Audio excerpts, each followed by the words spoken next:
do you do it through OBS or StreamYard or Streamlabs, or what do you do there?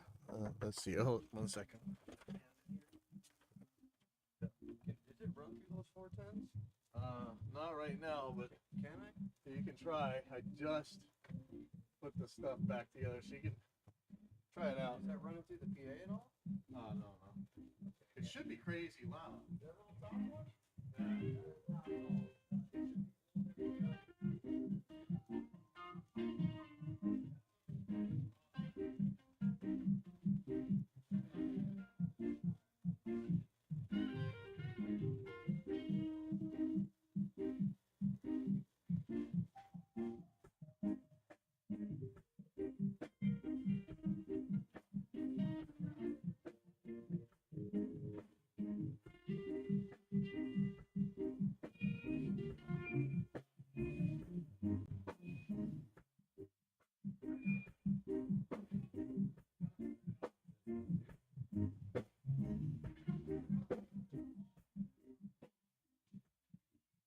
All right, sorry.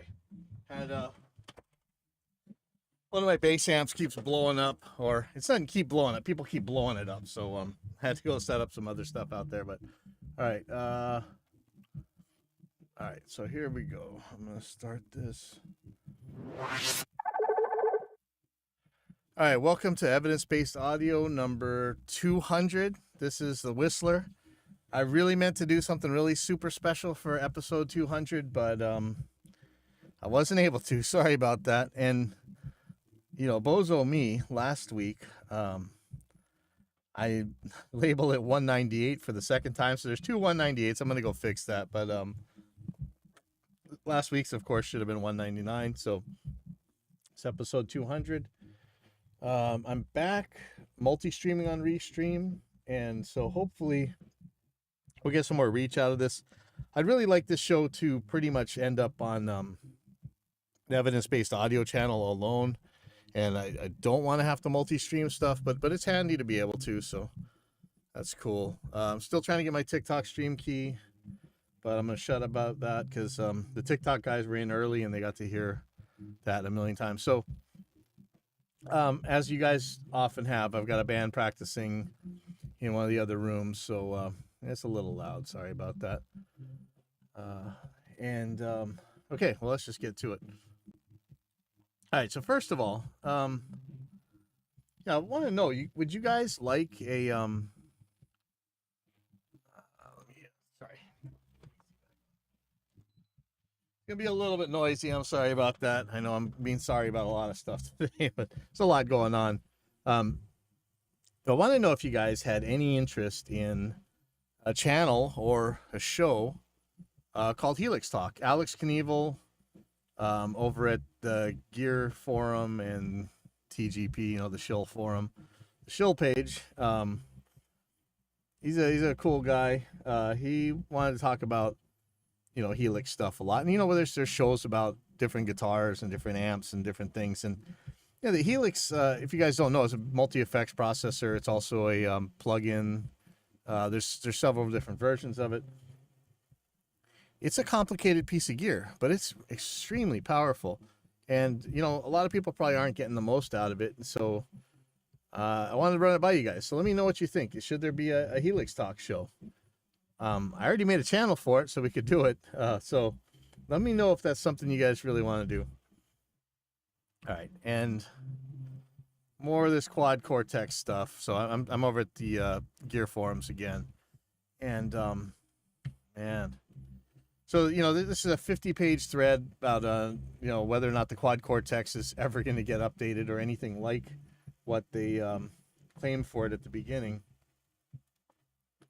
I don't know. Maybe in a couple weeks. I think finally 2 or 3 years later they're going to have some stuff. But I think we talked about this last week that, a lot of people are sending these things back, including people I know. I kind of help with that. I feel bad for Sweetwater because they're kind of eating this, but this device just it seemed to promise a lot of stuff at launch. It was actually on our Vaporware watch list if you're a longtime listener to the show, but it did get released. But it's still so weak. Like, I mean, down to stuff like the reverb has like percentages instead of time for the units of how long it is, and still doesn't have an editor. And for a device that's meant to be used on the floor, not having an editor sucks.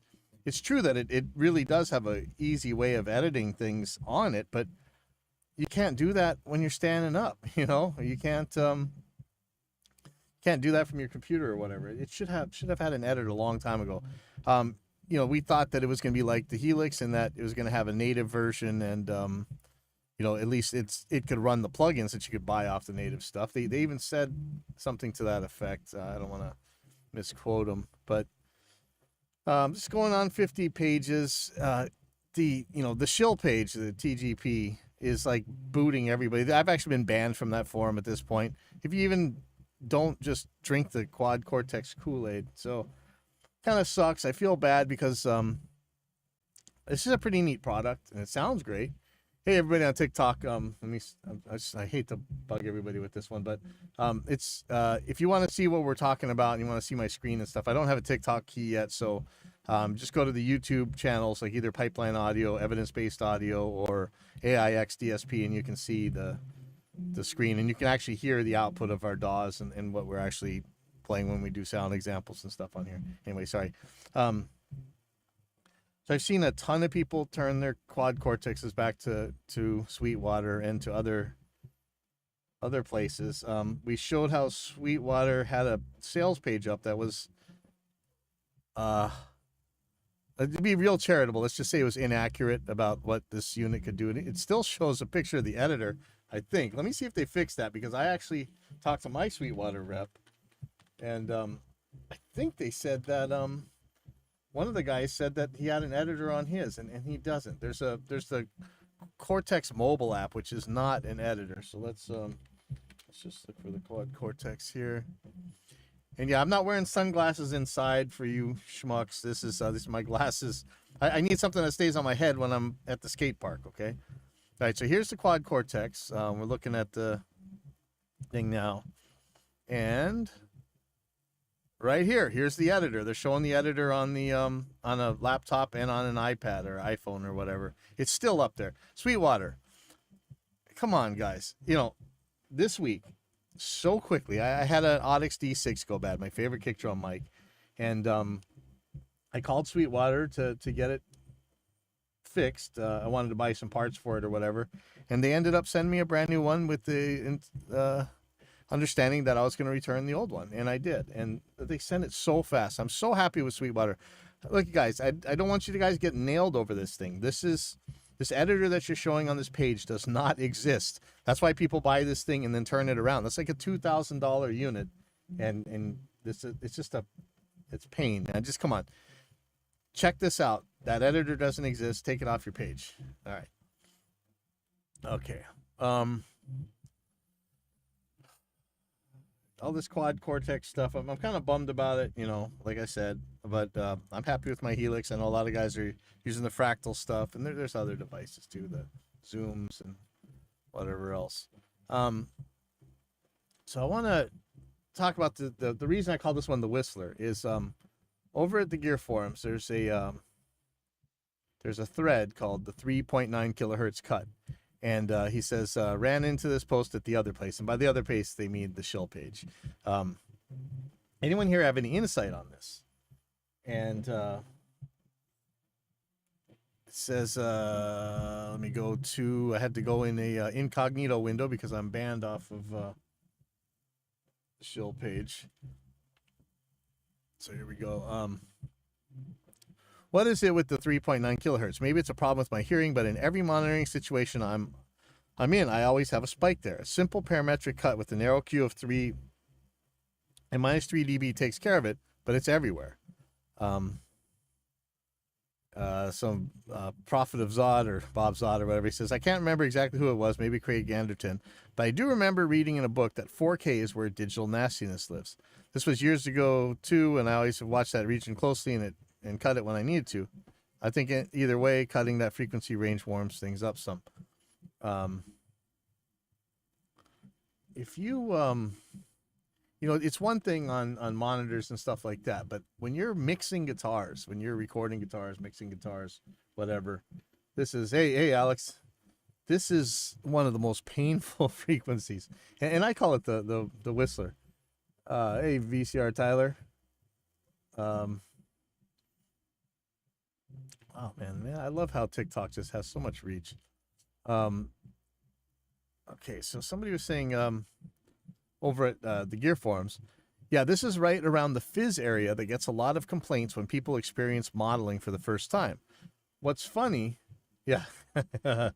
What's funny is that it's present with regular amps, but you don't hear it as much with the cab in the room until you stick a mic in front of it, especially a mic directly on the speaker cab close to the cap instead of angled. Actually, I think you're going to hear it angled too, but this is the thing. Everybody else tries to act like this modeling is so different than miking a speaker cabinet. You get the exact same problems when you're modeling if you're using, you know, an impulse response or whatever, because an impulse response really is a speaker cabinet. I know you guys are gonna, I know that's blasphemy, but sorry, that's how it is. So he says, so it's not too surprising when an IR is loaded up and that sound is present because the whole tone under a microscope thing. It can be useful in a mix to help guitars stand out, but it's not a necessity. It's there between 3.9 and 4.5K in my experience. I see it anywhere from like 2K on up, and we're gonna take a look at it. So Stone asks, so best to cut at those frequencies for recording or also when playing in your room? I'll definitely try it out after workday. I would say no, don't cut it while you're recording. Cut it when you're mixing. Yeah, I swear, you got better junk to use on your computer than you'll ever have in hardware for the most of the part. Another guy mentioned something about the Fletcher-Munson curve. I'm not sure if he means that, but if you know that curve, it's a smiley face response that your ears have to audio. It's like an upside down. It's most sensitive in the mid range, not as sensitive in bass and treble. He's saying 4K is right around the most sensitive part of the ear, so I wouldn't be surprised if cutting there helps to reduce fizz. A lot of people say all that fizz stuff. But one of the things with the amp in the room is that when you're in the room away from the sound source, the high end will naturally roll off. Yes, but that's why I keep saying, you guys aren't trying to get an amp in the room if you're recording a guitar. Nobody ever, you can go buy a $40 Behringer test mic, stick it in the room. It's an Omni mic. It's just about perfectly flat. And you can get exactly the sound that you hear when you're standing in a room with an amp. Nobody ever likes that sound, man. Not for like distorted heavy guitars or whatever. That is, yeah. The sound people want is that close mic right up into the speaker. So he says, and so he's right. The high end rolls off. You're not going to deal with that fizz so much. But that's not the sound that people get on recordings. Okay. He says, this is an effect called the diffuse field. That may be another reason why sticking a mic right on the speaker of an amp tends to sound a lot brighter than just standing in the room listening to the amp. That's a good observation. The diffuse field effect may also be part of the reason why we like to roll off the high end in impulses, although guitar speakers naturally roll off around 5K anyway. But usually you aren't rolling off frequencies down to 3K, which would make the sound too dark. So it makes more sense to have a cut around that 4K frequency instead. Somebody else says it's the peak of the Fletcher-Munson curve. Right? So anyway, I'm going to show you the Whistler here. So if you guys, hopefully, we had that free deal with Glenn Fricker not too long ago where you could get Savage Grooves, which was a set of multi-tracks you could download and practice with. I'm gonna play his Beat 12. It's called Fast Rock, and I'm just gonna play this real quick. So listen to what we got here.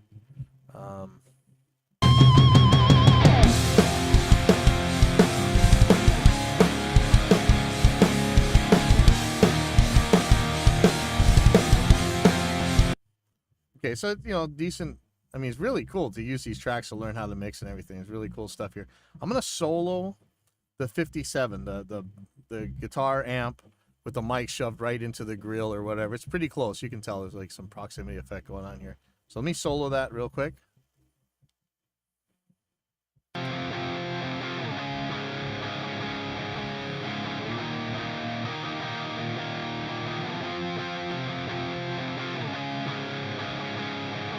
Okay, so that sounds pretty good, right? I mean, that's a very well recorded. I could use that track in mixes all day long, no problem. going to show you something here. And so I'm going to put an EQ on, parametric EQ. I'm going to boost right around 3K, and I'm going to have a really narrow Q. So it's going to be a very short bandwidth. It's not going to be a wide band. It's going to be real short. And I'm going to look around. I'm going to sweep around for a frequency here. So let me loop this up, and I'm going to boost the hell out of it, and I'm going to sweep this around.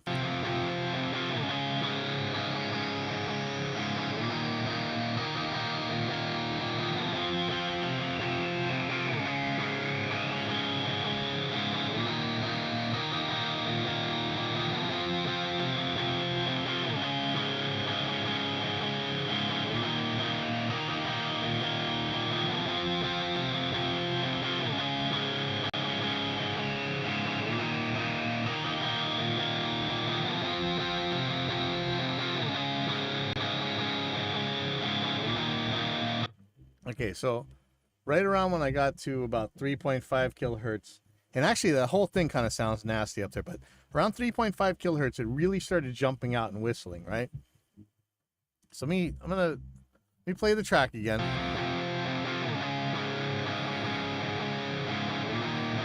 Okay, now I'm gonna boost that section.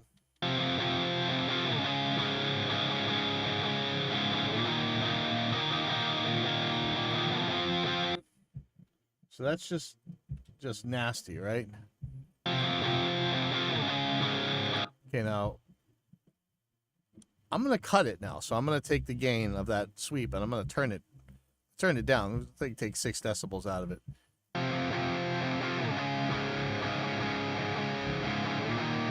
Okay, so we had it like this, boost it, and turn it down.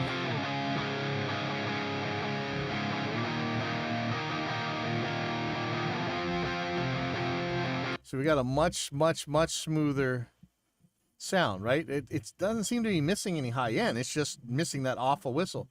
But the crazy part is that whistle never bugged you before, right? So when I'm playing this, you don't really hear the difference. You're like, wait, that sounds the same. But wait a second. So this is where, like the McGurk effect and where you fool yourself.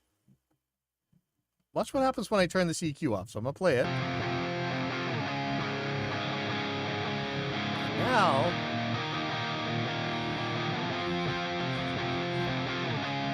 that was the original signal. So it didn't bug you before. You didn't mind that noise before. Really, I mean, you might not liked it so much, or you probably didn't even notice it. But when you take it away and hear it and then add it back in, all of a sudden you're like, wow, that is awful. That is awful. How can I record my guitar without that sound? But really, be judicious in this, because in a mix, that part of those frequencies may be what makes you actually hear the pick attack or whatever. But it's a strange thing that you can just yank that thing out of there and you hadn't even noticed before, and now all of a sudden it's the end of the world to hear that frequency. So let me turn it off again. Sweep it around a little bit.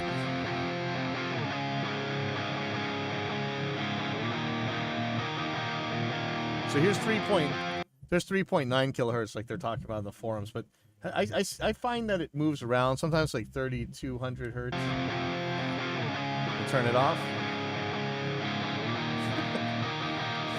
Now see, when once you've heard it without it, when you turn it off, it sounds like somebody taking nails to a chalkboard and just scratching it right in your ear balls, man. It sucks. But again, test it in the mix, see if it goes away.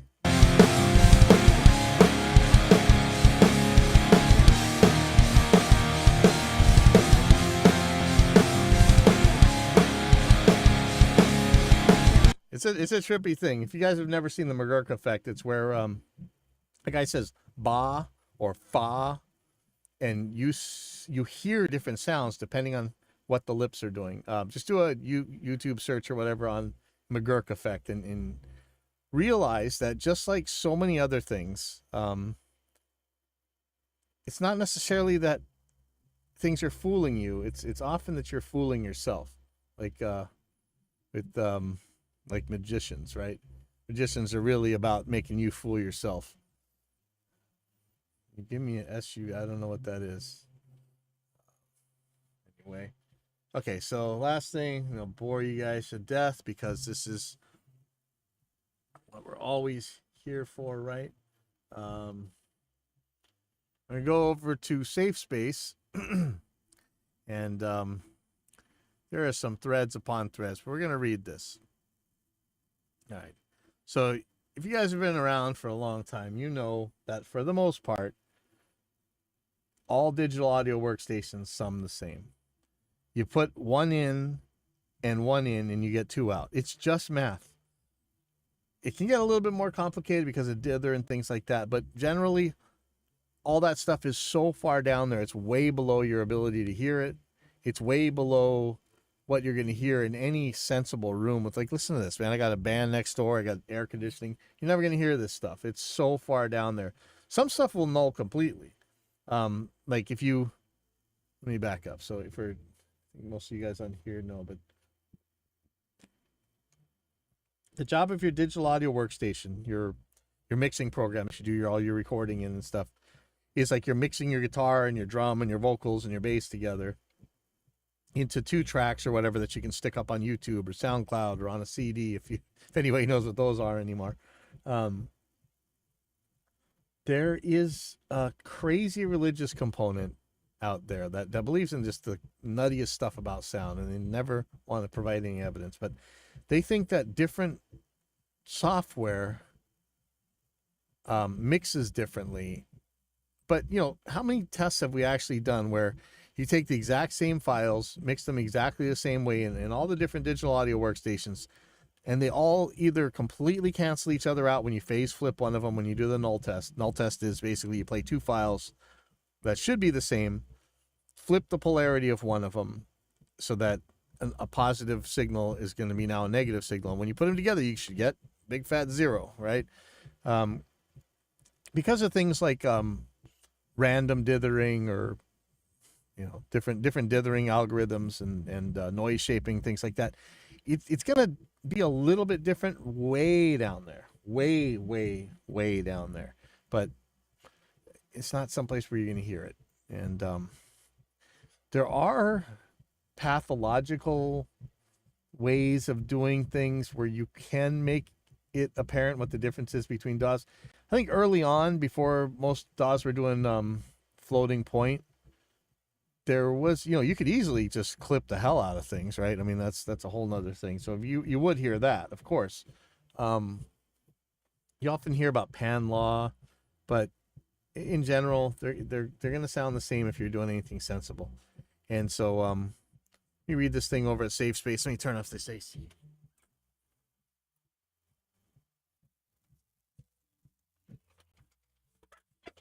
Okay, so it says this is a thread called Bitwig versus Ableton Sound in scare quotes. It says, hello, I experimented with mixing in Ableton 11 and found its mix the most musical and clear for my ears against Cubase and Studio One mixes. Okay, first of all, Ableton's a DAW, Ableton Live.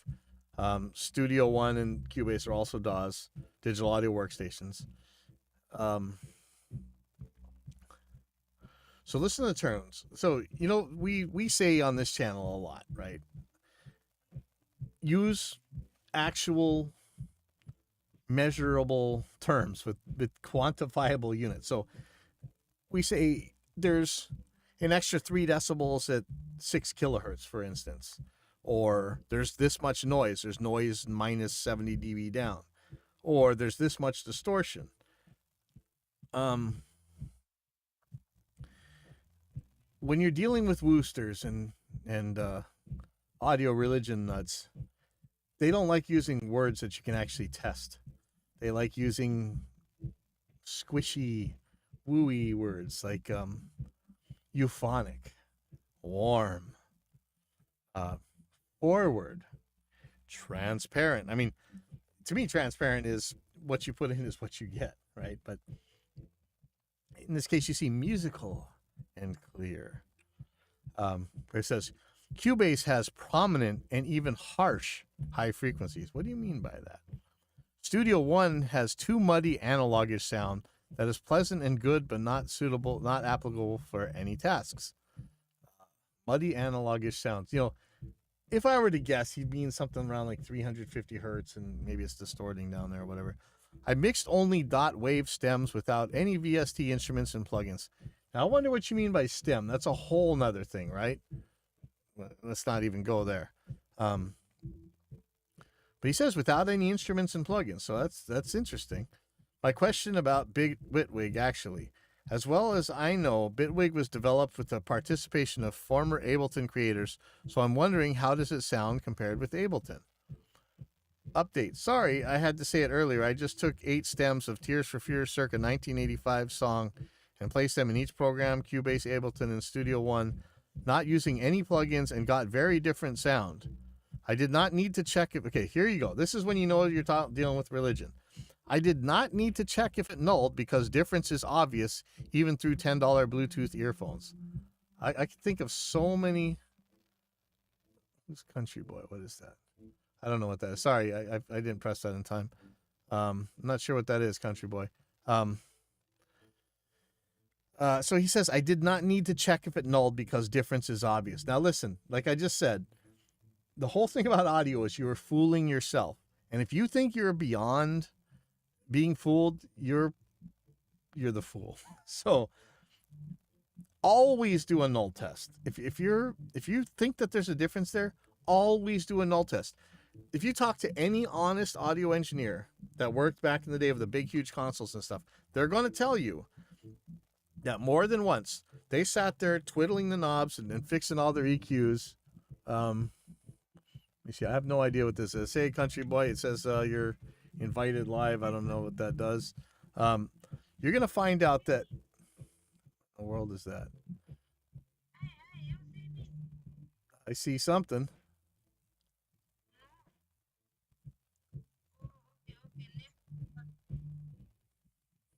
Sorry guys, I'm new to TikTok. I have no idea what's going on. Never mind. Okay, so if you talk to any engineer that used to work on the big consoles, the old tape machines, 2-inch tape, whatever, they're going to tell you that they sat there twiddling their EQ knobs and hearing these giant differences, only to find out later that the EQ wasn't even on. It was still bypassed at the time.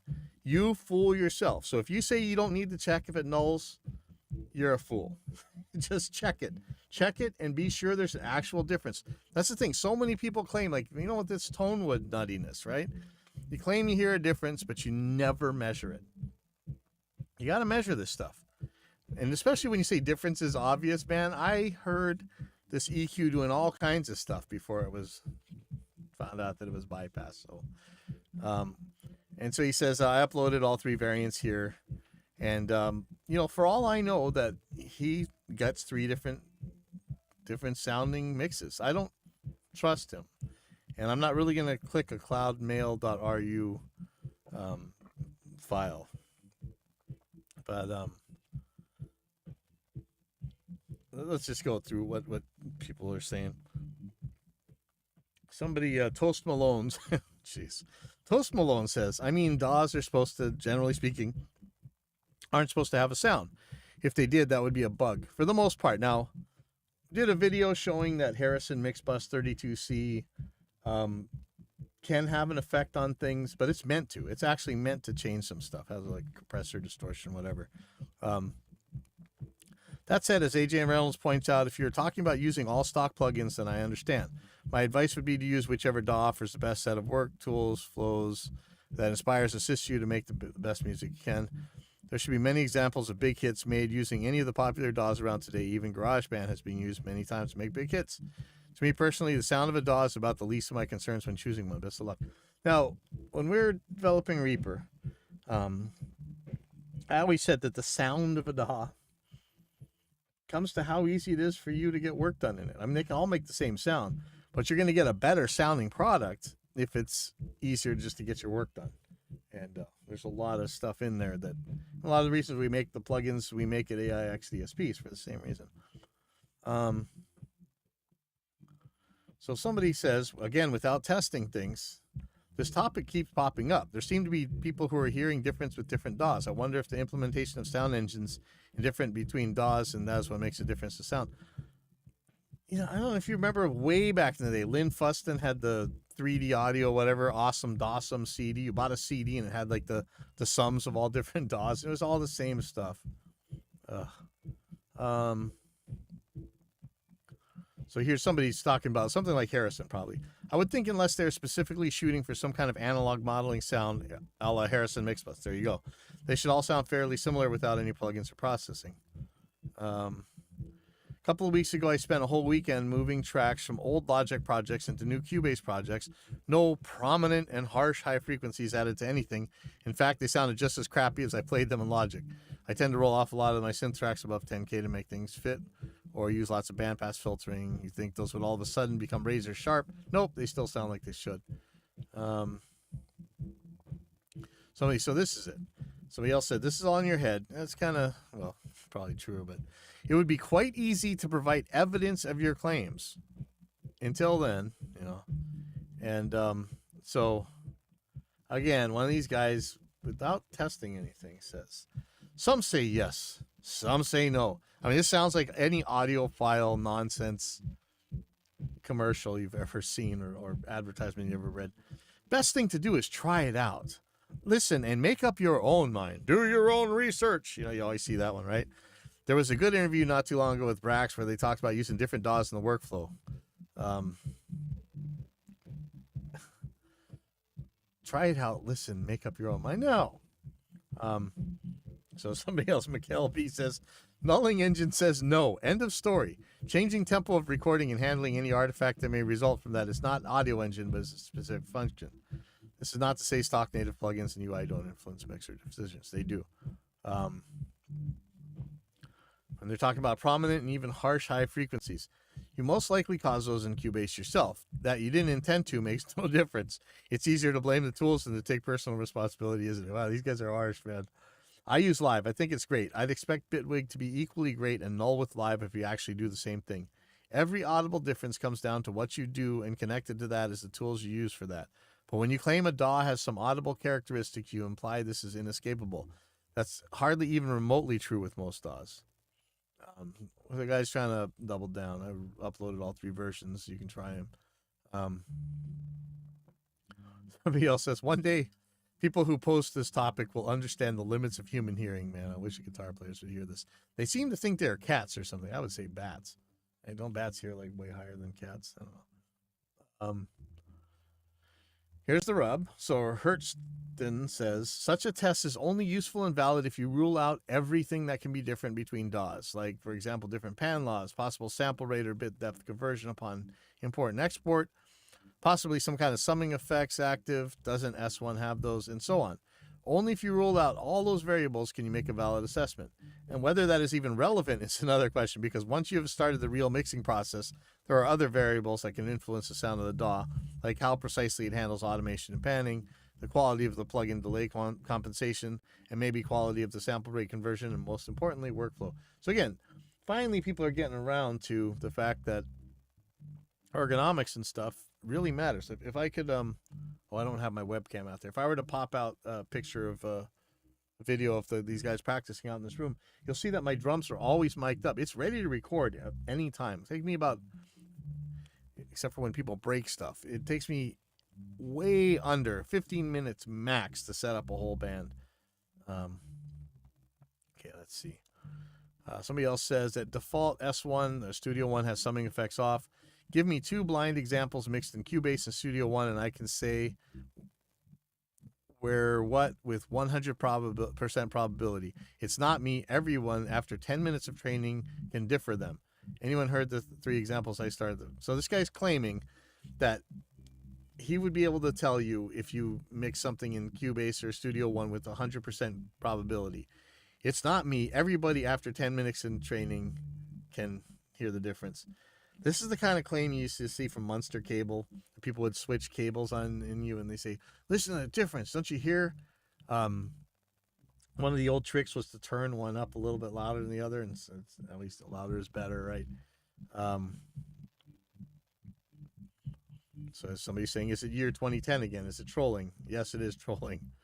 Worse, ridiculous to send people to mail.ru to download something, comrade. It's not just 2010. We were talking about this in 2000, you know? To somebody else, again, this is how you make valid tests. He says, how do we know you've controlled for variables? There's no point in auditioning your samples. There is no point in auditioning samples. They may very well sound different. That proves or disproves nothing. The only DOS range for I recall in recent memory was Ableton Live gating all audio below 100 decibels. That wasn't an error, but a design choice.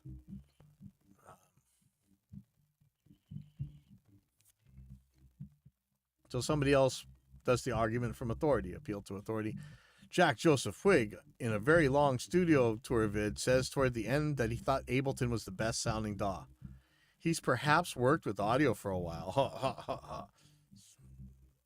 It's a basic bone stock appeal to authority fallacy, right? Somebody else says, this topic has been done to death. Ample explanations have been given. People who insist DAWs sound different simply don't understand the underlying math. It's beyond their heads, so just let it die. Yeah. So the original poster says it again. It's doubling down, tripling down. Okay, then I have some superpower to distinguish one DAW from another blindly. I could win some money probably. Let's start with Cubase and Studio One. By the way, Studio One version 2 sounds different than version 4. This guy makes a lot of claims. This is so much like these Tonewood guys. Not sure why we're discussing plugins here. If you want to do a valid comparison, you wouldn't use any plugins. Right. Eliminate the variables. Eliminate all the variables until you're down to the ones that matter. Some people, when they turn on a radio, hear sound coming from the speakers. Some other people, when they turn on a radio, see nulling numbers coming from the speakers. Now, this is usually what the Woosters, the anti-science, or if you ever hear somebody say Western medicine, that's how you know that person is full of crap. Medicine is medicine. It doesn't matter. If it works, it's medicine. If it doesn't, it's nonsense. There's no Western medicine. There's just medicine. If you have to preface it with something, it's probably not medicine. Let's see. One thing that can have an impact is how they handle plugins. Yes, eliminate the variables. And so here comes the super Woosters here. Don't expect people to actually listen to them. They're busy elevating themselves to cartoon logic and aggression. You know, so this is the ad hominem, right? Instead of addressing the actual claim, the argument somebody's making, or the argument you're making that you got to defend, you attack them personally instead and say, well, this person eats babies, so he must be wrong about this subject, you know, whatever. And here, so there's always the personal anecdote of the time that he saw the guru levitating, or somebody doing psychic surgery where they pull the chicken bones out of your stomach or whatever. I once, many years ago, put on an Alison Krauss record, uncompressed file, into both Logic 9 and PT10, and a friend blind tested me by playing me either one with him working the computer and me sitting on facing the other way with a blindfold. No processing, no difference in pan law. I got 10 out of 10 correct. Wasn't subtle once you honed in on the difference. Okay, what was the difference? If there's a difference there, it can be measured. That's the thing. When you guys make these claims, especially with something we understand as well as audio, if there's a difference, we can measure it, we can reproduce it. So where's your measurements? Another time I put a drum loop into Logic and Studio One and EQ'd it with the third-party plugin. Same plugin, old Motor City EQ, same settings, completely different sound. Really? Where's your evidence? I have no idea why things worked out this way. I just know that they did, and that saying so here causes an avalanche of angry phased policemen with cartoon logics to appear and call you an idiot. Hey, you're the only one doing the cartoon logic, dude, which is cool, although very boring, really. That's why you're here posting, right? In the end, it's obvious that no DAW sounding in any way makes for a great excuse that your project should sound less than awesome. That's the important part. Listen, even if these things made a difference to the way they sound, it's not going to be the summing engine of a DAW that makes something a hit or a dud. You know, like Billie Eilish used like total home studio stuff to make like bajillion sounding albums. It ain't selling albums. It ain't even the sound of the album. It can sound like crap, and you still sell it. It's about the songs. I know we really obsess over this audio engineering, and I'm definitely one of them. But songs make a much bigger difference. As that's the driver's doing, not the car, but they also do not act nor sound drive identically, it seems. Oh, and please, no one address me on this. I am not here to be schooled about how phase cancellation works, etc. only thought I'd pop in here for two people who might find it of interest. That's the other thing. So Woosters will usually jump in and say, I'm not here to argue, so don't attack me. And then they'll go and attack everybody else and run away.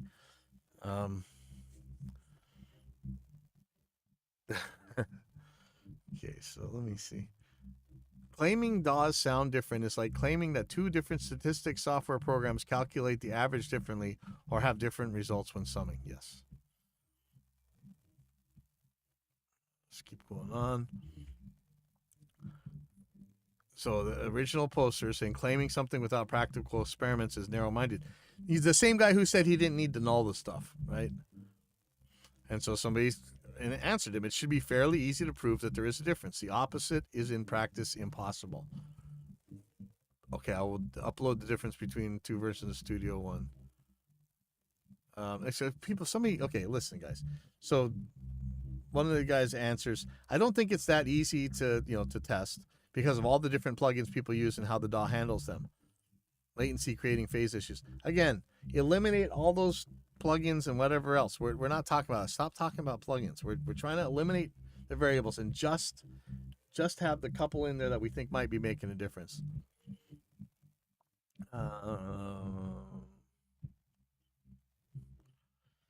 So I want to read this paragraph here, and I want to take a little bit of issue with it. So he says, this is somebody else. Assuming pan laws are the same and faders are all at unity and there's no sample rate bit rate conversion going on in a 32-bit floating point mixing environment.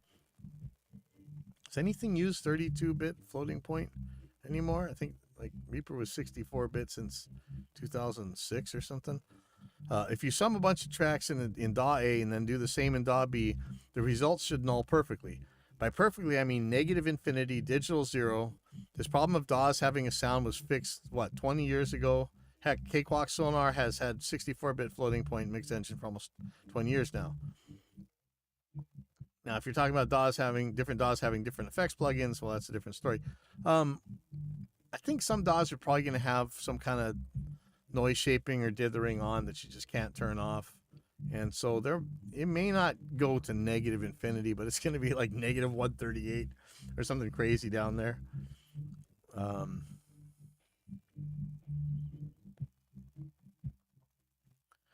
Let's see. Yeah, so somebody, smart guy, Ben SW says, rather than uploading finished mixes renders, you should post the exact reproduction steps and ideally including the audio files that you used as well. They don't even have to be music for this test. That way anyone can try it for themselves. DAWs shouldn't have a different sound, but everything is possible because bugs and mistakes happen. There have been times in history where DAWs have done some funny things, which they probably shouldn't have done, right? I'm sure some of you guys could think of examples of that. Also, not all DAWs process third-party plugins the same way. But you already said they didn't use any plugins, so we're good there. So again, so you guys stop talking about plugins. So the Pope of this audiophile religion junk, the same guy who was claiming the religious nonsense earlier, says claiming what you just claimed is claiming something based on a belief system. Oh, the irony. As opposed to experiments and results in actual reality, which is how the scientific method works. Oh, the irony, the pain. The pot calling the kettle black, which is funny, as most people coming from that belief system you came from here tend to say they come from a science point of view. Yes, they do, and you don't. It's a nice logic picture you got there, but it sounds reasonable. But have you actually ever tested it, or you just prefer to wheel it out now and again? We test it. We test it all the time looking for bugs. Somebody else says, I'm really amazed that people in this forum have accessed, studied, and understood the source code of the major DAWs on the market. Straw man, right? You don't need to see the source code. In my empirical experience, okay, what do they always say about the dangers of medical? Like, the chances of you getting a medical error done to you, like something drastically bad happened because the doctor messed up, it's so often like the three words you don't want to ever hear from a doctor. In my experience, that's usually the death knell. Like, that's when they're going to cut off your wrong leg, right? Let me just read this again. In my empirical experience, using one DAW or another has a major impact on the final sonic result. It may, But that doesn't have anything to do with the summing engine. You can salt the water before dipping the pasta or salt it when the pasta is already submerged and say that the degree of saltiness of the water is the same. For trained taste buds, the result is different. Is it? Maybe. But that's not what's going on here.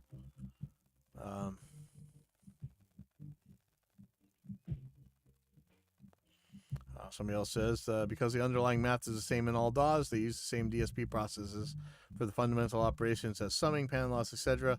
That's why it's the same as calculating the average on a statistics software. And remember, in this very forum, people have done this experiment bajillions of times. So somebody else says, again, this is one of the guys that, maybe he is. Let's see what's his recording credits here.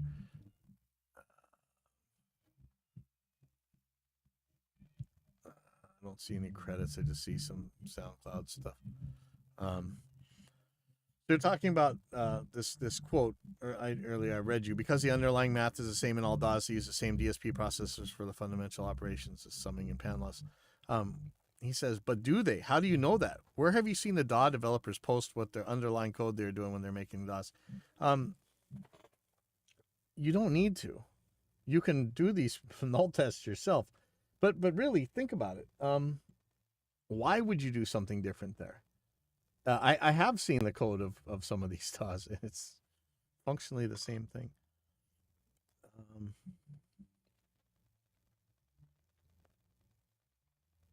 Some more religious nonsense. Here's the OP in another thread opining on the sound of different brands of USB cables. Okay.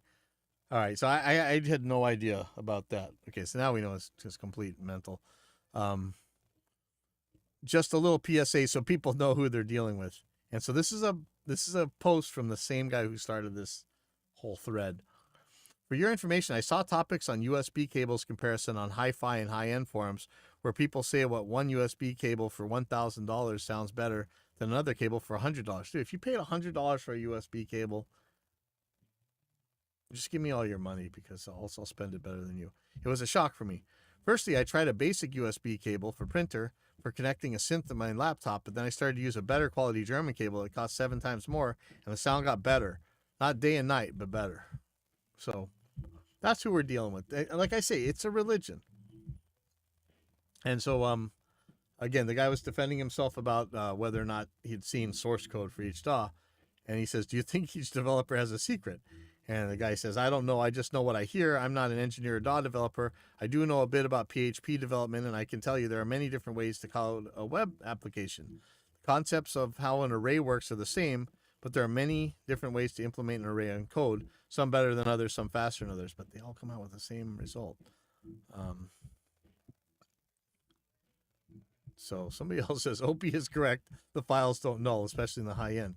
If these are indeed the same stems completely untouched by plugins, then this is evidence that DAWs do indeed impart some sort of signature sound, especially in the high end.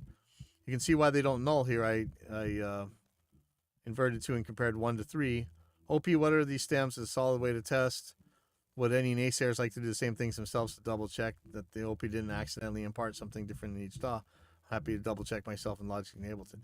Now again, we've been doing these tests for 20 years. Every time this stupid subject comes up. Here's another answer. As I explained here, this is not really a debate anymore. Not in 2022, not almost 2023. If you sum a bunch of files in different DAWs, they will null 100%. It's so easy to test. Generate a bunch of audio tracks, sine sweep, white, pink, brown noise, a few impulses, then save them. Then load them in your favorite DAWs, say Cubase and Reaper. Render them preferably at 32-bit floating point so accidental dithering becomes impossible. Is that true? Then load the rendered results in one of the DAWs, invert the polarity of one of the tracks, then witness the miracle. They 100% null. If they don't, you did something wrong. Again, I'm a little bit leery of the dithering and the noise shaping that might possibly go in there, but it's going to be so far down there. It's not even funny. So this other guy's arguing, except they don't null in this case, the same stems in 3 different DAWs. He posted this test in the OP. I don't care what he posted. I think he did it wrong. So that doesn't matter. So he says, again, like somebody had already posted earlier, just because his 3 files don't null, it doesn't mean anything. This is evidence of nothing. This is evidence of OP rendering the results differently in different DAWs he rendered them in. Yeah, that's most likely what's going on here. You don't even have to use his stems. Load all the tracks of an album, Dark Side of the Moon, for instance, in DAW A. Render the result as 32-bit floating point. The result will sound ugly and distorted in clip, but it doesn't matter. Do the same thing in DAW B. You have 2 rendered results from 2 DAWs. Load them in one of your DAWs. Flip the polarity on one. They null 100%. And so when he says render the result as 32-bit floating point, the other guy asks, is this an essential step? If I render to 16-bit 44.1 or 48K, could they end up sounding differently due to different DAW encoding? Not due to different DAW encoding, due to, well, I guess sort of, because how's the DAW going to handle clipping or truncation, right? And that's why we're talking about 32-bit, so we're not dealing with dithering or whatever. And who cares what it's doing down there? And even when they're different down there, they're so far down that you're not going to hear it. So he gets a good answer. Well, when you render at a lower resolution than what your project is at, the DAW gives you the option to use dither. And the dither causes your renders to differ. Meaning when you null them against each other, you'll see a noise floor of around minus 90 decibel full scale for a 16-bit render, which is the sound of the dither. The signals in both files should still null, but obviously it would not be negative infinity. So remove as many variables as possible. Just render them in 32-bit floating point. Again, though, 90 decibels down. Think of what that means. Think how loud you'd have to turn up something so that you could hear something 90 decibels down there. And let's get real. That's going to make an album hit or a dud? No way. Or just generate a 10-second white noise file, let's say minus 6 decibels full scale. Save it, generate a 10-second sine sweep at minus 6 decibels full scale. Save it. Load them in DAW A, sum and render them to 32-bit floating point file. Do the same in DAW B. These 2 files will 100% null when you load them in any DAW and flip the polarity of one of them. And I know we keep going over this, but that's how it is.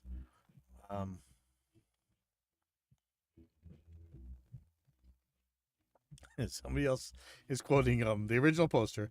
I experimented with mixing in Ableton 11 and found this mix is the most musical and clear for my ears against Cubase and Studio One mixes. And so this guy answers, oh my God, there are ways that doctors can treat your ears.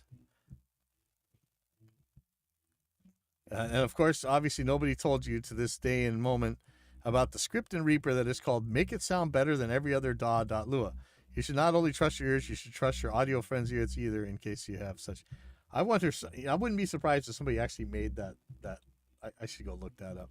You know what? Let's go look in the extensions. I'm gonna go to Repack.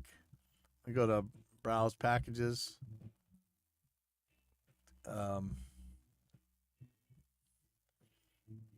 Watch this thing actually exists. Maybe we'll read this script if it does. Oh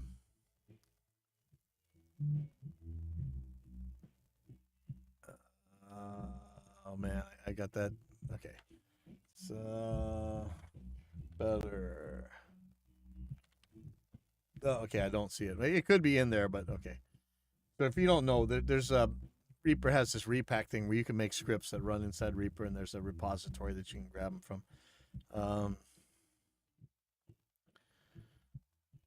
Again, and so sometimes people mean well, like Sedona, right? All the nutballs in Sedona.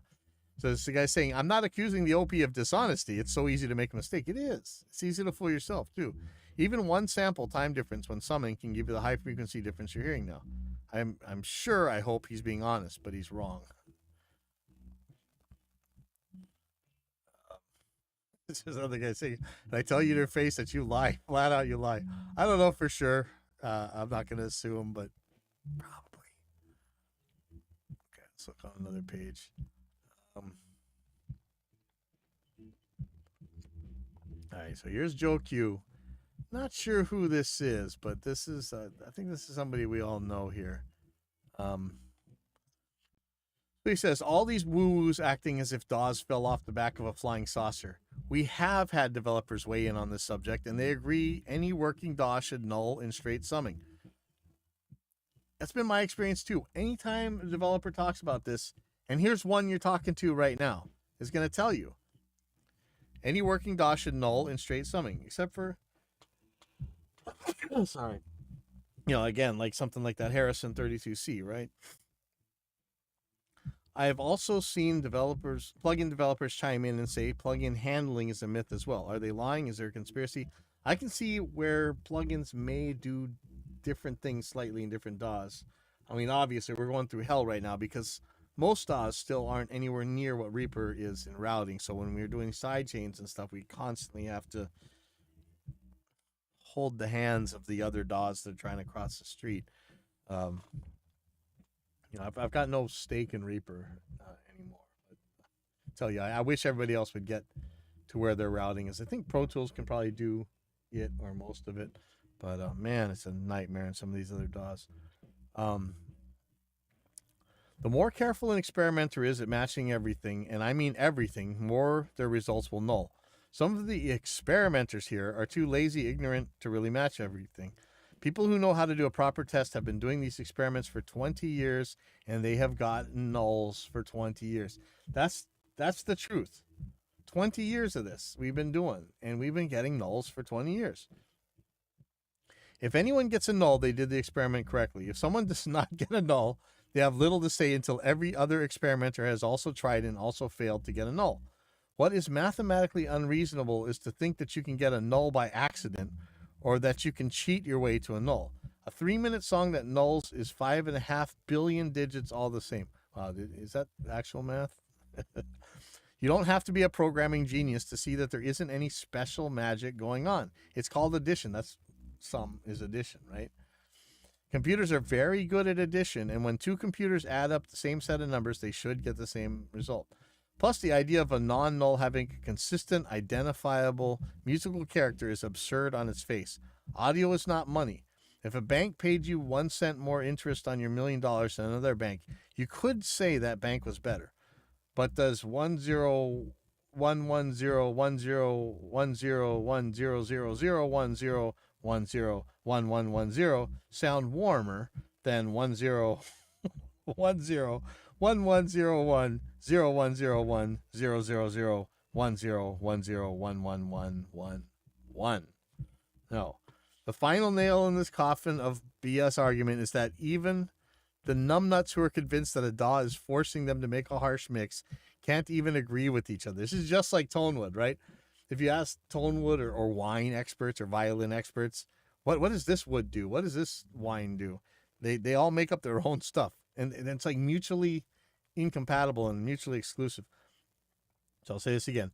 They can't even agree with each other. I've been following these threads for decades. For every one person saying Cubase is harsh and Ableton is warm, there's another one saying, no, Cubase is the warm one. Ableton is harsh. It's pathetic. They can't even agree with their fellow audio creationists on what it sounds like. And again, see, this guy gets it.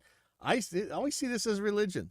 So I always say with religious, you guys all get together, fight it out. And when you guys decide which one is the real gods or religion or whatever, then let me know. But until then, stop giving me all these mutually incompatible claims, pick one. If I took a poll of guitarists and asked which was twangier, a Les Paul or a Telecaster, I'm sure I would get an overwhelming consensus. I think that there's some caveats in here. For the most part, you're right. No such consensus exists among the DAW difference hearers. Each one of these people has their own personal placebo. There's zero consistency. Add in a lack of concern for actual scientific methodology and an unwillingness to isolate variables. Like we keep saying, just get rid of all the variables except for the ones that count. And it's a perfect storm flat earth scenario. Blame the DAW because you can't get a good mix in it. Yeah. So I'm sure I put in some snark here. I think you guys have heard me rant on this subject long enough for episode 200, but you know me. Let's see, going down to, oh, look, somebody using Reaper. Hey. And he summoned something. Oh, interesting. Let's see. So what did he do? Oh, so he's trying to render something in studio. Oh, God. Okay, look. I'm just going to read this because you guys are going to accuse me of bias. So they're trying to grab some other DAWs and try this out. So he's saying it's only one pair of DAWs, Reaper versus Studio One. Please download a free test version of Studio One. I believe they have one, and try to null. You will be amazed. So that's the original poster. And this DFGHDHR whatever guy who has been pretty good through this whole thread, he says, man, the Studio One software is stupid. Where's the render option? Help me. Oh, found it. Export mixdown. Give me a few minutes. It says nothing to export. Please select format and select set of loop or markers first. If I selected the format, how should I set the loop? What a piece of software. Give me a few minutes. So this guy's used to using Reaper, so of course he's using the superior software.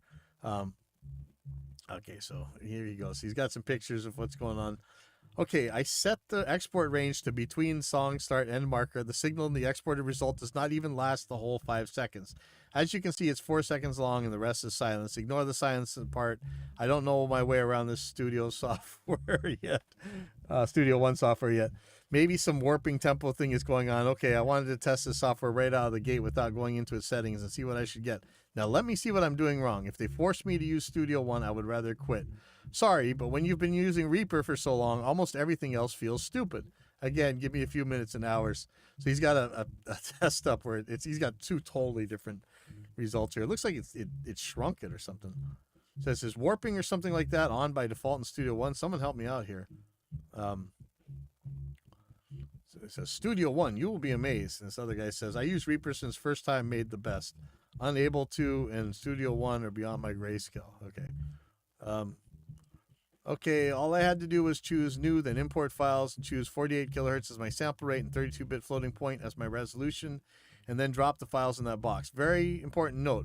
Uncheck stretch audio files to tempo. Oh, okay. You know what? I know somebody wants to complain about that. That's actually kind of a good thing to have on if you're just, you're working. Studio One's meant for musicians to create music.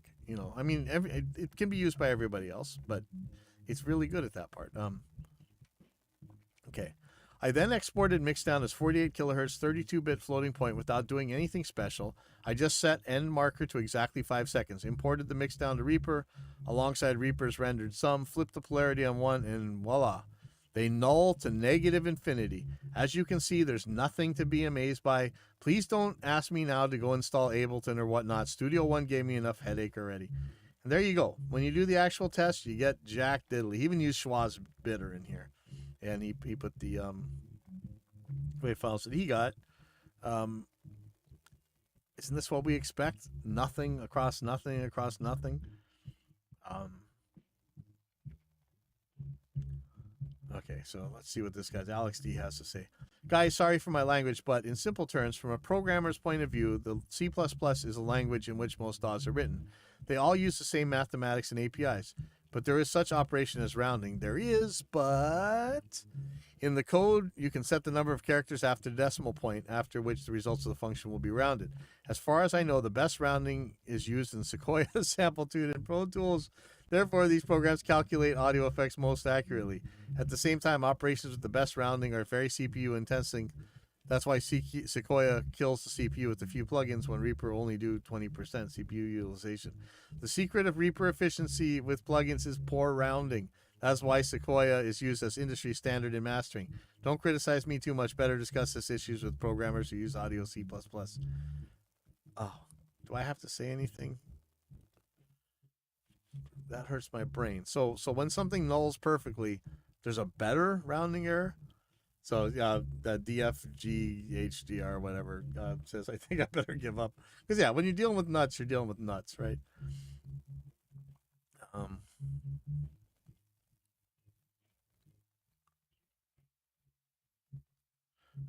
Somebody else, Lucas, says, there are many examples of approximations or inaccurate rounding processes used in code to make it perform better. The most famous is probably fast inverse square root, which has been used for a long time in DSP applications and 3D rendering. Usually these approximations introduce an acceptable level of error and are invisible to the end user. Occasional error accumulation effects can occur and that lead this error to be visible and no longer acceptable. Okay, BM 1000 is responding to Alex D, who was talking about C++. He says, incorrect, at least partly. The secret of Reaper's efficiency is not processing silent tracks with effects and the pre-buffering plugin processing, anticipative effects processing in the Reaper config menu. If you turn those off, Reaper is as inefficient as Ableton Live. Haven't tested with the other DAWs, though. There's something similar in Logic and Cubase as well. The other secret of Reaper's efficiency is the way they measure CPU usage. Reaper measures the combined load of all cores. There was a recent update allowing you to change this. Ableton measures just the highest core, which is why it's possible to get crackles in Reaper with only the CPU meter showing 20%, whereas in Ableton you can have 99% CPU usage and not have crackles. That's why it's important to use a CPU meter across the same CPU meter across all of them, so you can really compare apples to apples. I try DFG whatever says I tried to download Sequoia Pro as soon as that dude posted his first comment. I even downloaded the 6 megabyte Sequoia Pro DLM.exe, but I cannot get it to download the 1.85 gigabyte Sequoia 16 when I run it. If someone can show me a way to download the trial Sequoia setup file, I'd be more than happy to show the dude above he's wrong. Oh. So this Alex D says, I'll do a test tomorrow. I have both programs. I am glad that audio engineers believe that all DAWs are the same. They didn't say that. It's a straw man. But as a programmer, I do not believe in identical code inside such complex products as DAW. It is logically not possible. Is that really the claim?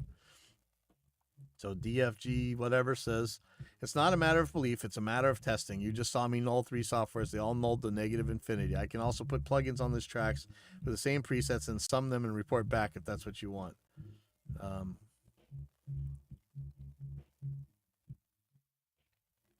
Let's see.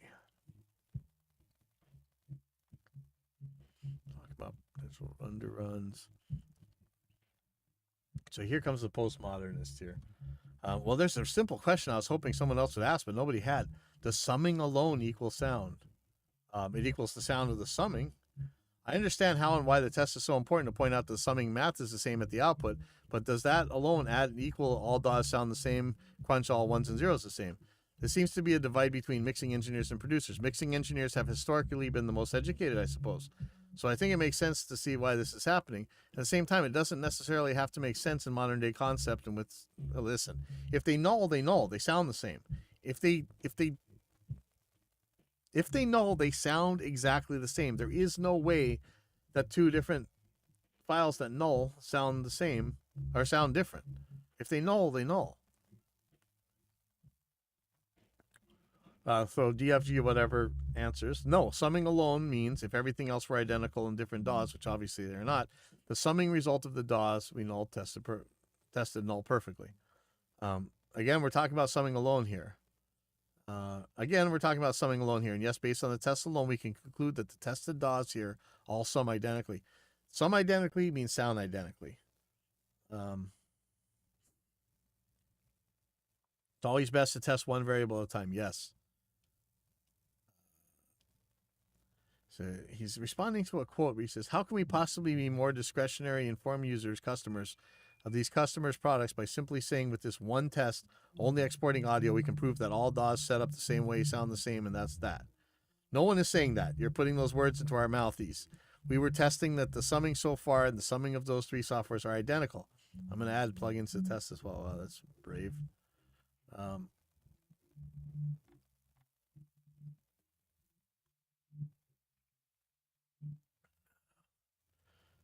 Okay, so DFG whatever saying, and I want to hope he doesn't get mad at me calling him DFGH whatever. Saying, and here I thought Persona Studio 1 was bad.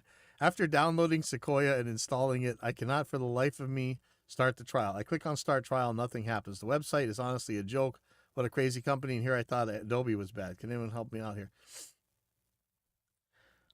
Sequoia was made by the guys who make Samplitude, and there was serious early on DSP. This is one of the earliest companies with DAWs, and they did a lot of amazing things. I think this company named Magix, who's kind of bought up all kinds of software, owns them now, or maybe they own Samplitude. I don't know. They own some of the, I think Sasha Effermeister's plugins were included in some of this stuff. This was good stuff. I know you're having trouble with this, but yeah, it's kind of sad because this was really groundbreaking stuff back in the day. Okay, I added Nova and Kotelnikov to the sign track with crazy settings. More than 30 dB of gain reduction, then 18 dB makeup gain. In Reaper, it doesn't clip, but in Studio One, it tells me that the mixdown is 27.5 dB over. Tell me which settings I have to change in Studio One for it not to behave this way. I think even Reaper, shouldn't it be over? Maybe not. Another guy says, I think he just won the loudness war.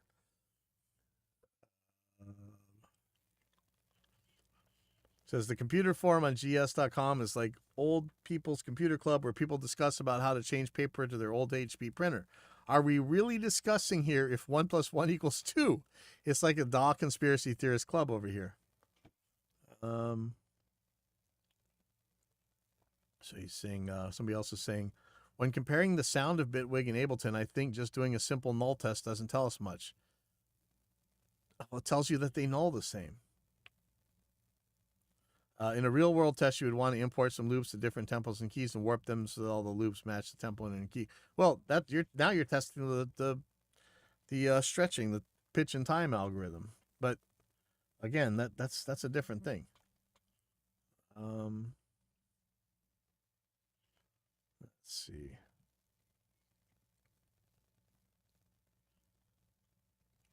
And one of the Pope guys. If I blind test by listening and get it continuously correct, you can go on about subjectivity all day. But for me, I have then subjectively established what is what, and then I'm done. I'd like to see him do that. Oh wow, this is the girl from the Wonder Years, I think. Maybe it's somebody else, but it's a video. It says why it took 379 pages to prove 1 + 1 = 2. Yeah, sometimes explaining the simplest stuff is the hardest thing to do.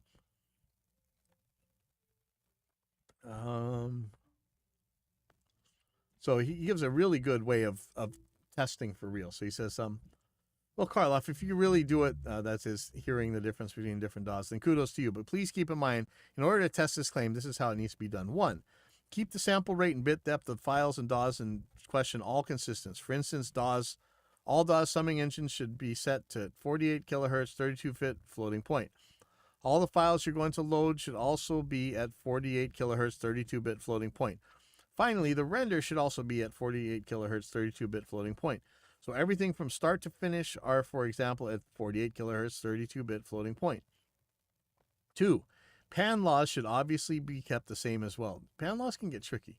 3, load the same bunch of files in the DAWs you want to test. 4, render the result of each DAW to a stereo file at 48 kilohertz, 32-bit floating point. 5, load these results in one DAW that's also set at 48 kilohertz, 32-bit floating point. Then someone else can test you, or you can obviously use an ABX testing plugins. Now, when it comes to religious nuts, ABX testing is like it's like the cross to the vampires. Especially when you're talking to Tonewood guys, ABX test is the devil. It's a way of randomizing double blind tests where you don't really know which one you're hearing, and you just got to guess. And there's some really good software out there that'll handle this for you, and it's humbling when you really think you have something down, and you find out that you really can't tell the difference between stuff. You can't just hit play in every DAW and test it that way unless the final result is also going to be rendered online and captured in real time in analog or digital, in which case use the result of your online render for your test. Then if you pass that simple test, you can complicate it even further by 6, putting plugins. They should be the same, obviously, with the same presets, same tracks. You can't just use any plugin because, as you know, some plugins are never going to sound exactly the same, even in the same DAW, because of analog emulation or the phase starting point of an oscillator, like think about a flanger. Delays also come to mind. So only plugins that null with themselves, no matter how many times you render them in the same DAW, should be used. 7, then repeat step 4 and 5 and test yourself again. If you're still passing that test, 8, then you can introduce files that are not the same sample rate or bit depth to test different DAW sample rate and bit depth conversion, including their dithering. And, of course, you ever heard when James Randi was testing dowsers? And, of course, they couldn't find what they claimed they could find with their dowsing rods. But when you give them a little while, they'll come up with excuses of why. So this Pope of audio religious nuttery says, you obviously mistake why I did try any of this at all. I couldn't care less about kudos. I wanted to know whether I could hear a difference in the two DAWs. So here comes an appeal to emotion. Playing back an identical file without any other processing. And at that time with Logic 9 and PT, it seems I could. Fully blind, a friend working the computer trying hard to catch me out, lol. And man, and the plugin test I did was totally accidental, and I was messing with Studio One, basically demoing, and it felt like, man, this seems to sound behave differently better than my normal Logic.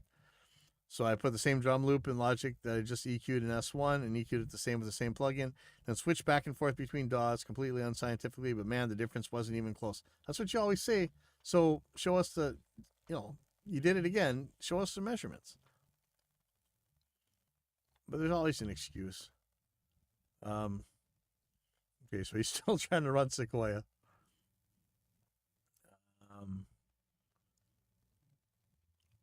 Somebody else trying something, Reaper.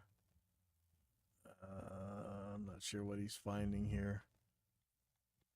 Let's see what is the results.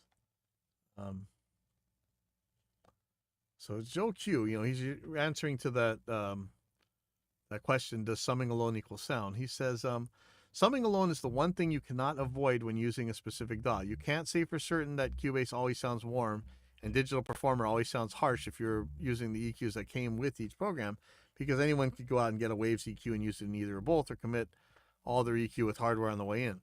If your mixes come out different in different DAWs, then the question is, who did that? If the DAW is doing it, then any audio merely run through the DAW should be immediately changed whether you like it or not. But summing null tests disprove this over and over. Nobody is making use of native plugins and tests with third-party plugs. When carefully done with matching presets, etc., yield nulls as well. The more you make the effort to set DAWs up the same, the more they null. Notice the pattern.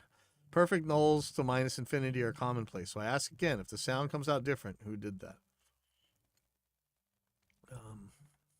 We're being this stuff. He talks about Penn and Teller. Good. Saw it. Where did it go? Are you the little mischievous elves living inside the DAW that wait until you stop setting things up the same, and then and only then do the sneakily come out to play? They hide when you're testing fairly and honestly. This is like the phony medium who claims the spirits are angry because you brought Penn and Teller to the seance. Your negative energy is canceling the magic. What is truly bad for consumers is introducing the specious, unfounded, unprovable paranoia that their DAW might be fatally flawed in a way that is unavoidable. That it is summing poorly and some other DAW sounds warmer. Of all the things you need to worry about, this is not only the least, it is something that is proven that you don't have anything to worry about at all. Human beings made these programs. They did not fall off the back of a flying saucer. Magical beliefs about how they work are unnecessary and counterproductive. Use whatever DAW you like, but stop going around telling other people that their DAW is innately harsh. Yeah. Next page. I know I'm probably boring you guys to death with this thing, but man, this is what we talk about here, right?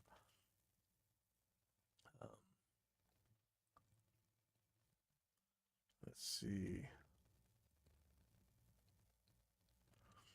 So he says, in the end, humans have quite limited hearing and are susceptible to their own bias and affected by psychoacoustics. Yes, McGurk effect again.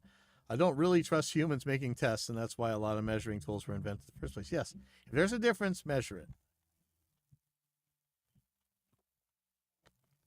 So this other true believer is saying again, you conveniently tap danced around a possible difference in latency between DAWs and phasing caused by latency. It's like you couldn't help yourself there, so you had to defend your position and give a very arrogant response. No, he's talking about summing. If the latency's there, it'll change the summing as well. If different DAWs handle latency better and tight transients differently under moderate CPU load, that is a sound difference. Right. So if it nulls, that difference isn't there. Your references to others saying a particular DAW may be warm or harsh are completely off base from what I mentioned 3 to 4 times in this thread. The main issues are latency and gain staging. He used the G word. Listen, if they null, there is no difference.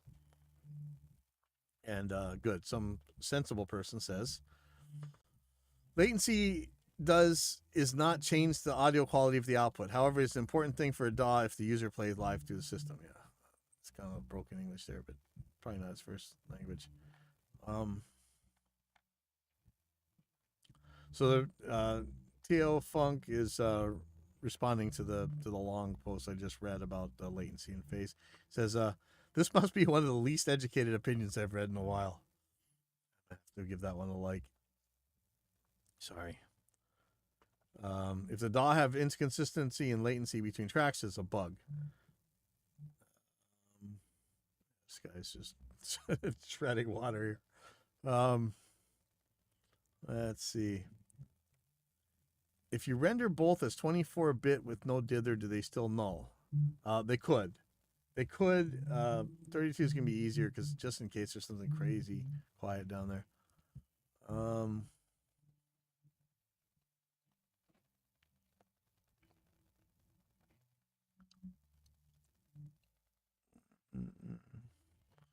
Okay, Joe Q's again responding to where he said, you conveniently tap dance around a possible difference between latency between DAWs and phasing caused by latency.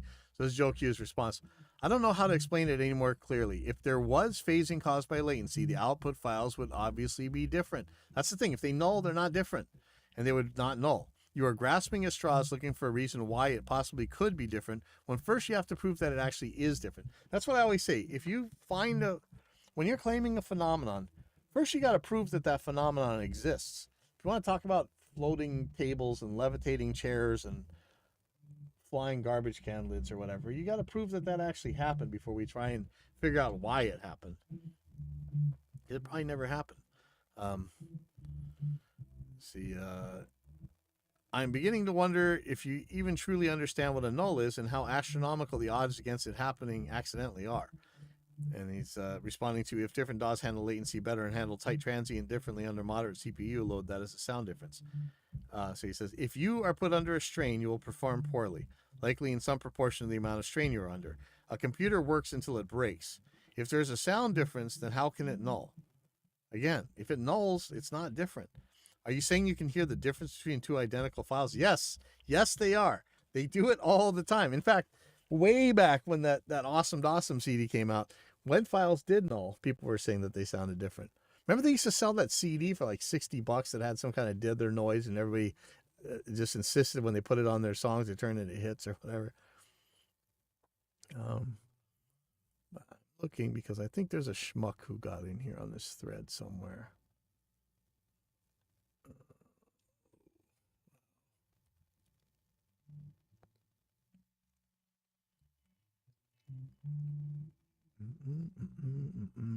Oh yeah, here it goes. Here's some idiot named Pipeline Audio responding to the post by Nitrate Audio. This topic keeps popping up. There seem to be people who are hearing difference with different DAWs. I wonder if the implementation of sound engines is different between different DAWs, and that's what makes a difference in sound. And so I say, wonder no more, except in the case of pathological audio files or settings, or DAWs which intentionally change your sound explicitly, like Mixbus 32C, they null. The guy who says he didn't bother with the null test because it's obvious, is a great example of the positions taken without evidence can be ignored without evidence. Or I think the great Christopher Hitchens said, like, ideas asserted without, or claims asserted without evidence can be dismissed without evidence. And also, I was responding to that same guy. He says, some say yes, some say no. Best thing to do is to try it out, listen, and make up your own mind. You ever heard that, make up your own mind? That's how people ended up being anti-vaxxers and saying that autism caused vaccines. Make up your own mind. Do your own research. So I had to say, some say the earth is flat. Some say it is round. Best thing to do is make up your own mind and calibrate the controls to your airplane for a flat earth, and just ignore the fact that you hit the flight ceiling and are about to be a burning, hurtling ball of death. Okay, so this DFG whatever guy says, okay, I did the test again this time using 2 sine wave files, no white noise involved. Both Reaper and Studio One summing engine were set to 32-bit floating point. Both DAWs summed to 48 kilohertz, 24-bit, no dither. The result, again, the same minus 138 decibel quantization noise, okay? It's so far down there, you're never hearing that. Yeah, so that's... Yeah, people are also posting their own tests. Yeah, All right. So anyway, I think I bored you guys long enough with that. That's been a hour and 24 minutes. I am going to go. I'll see you guys next week. Thank you, TikTok guys, for coming on here. Please, I would really love a TikTok stream key. I'm not sure how to get one, but thank you for joining. Thank you guys on YouTube and Facebook and where are you at right now? Different channels here. I'd like to get that evidence-based audio channel on YouTube really going well. So if you could please comment, like, subscribe, all that stuff on there, that would be awesome.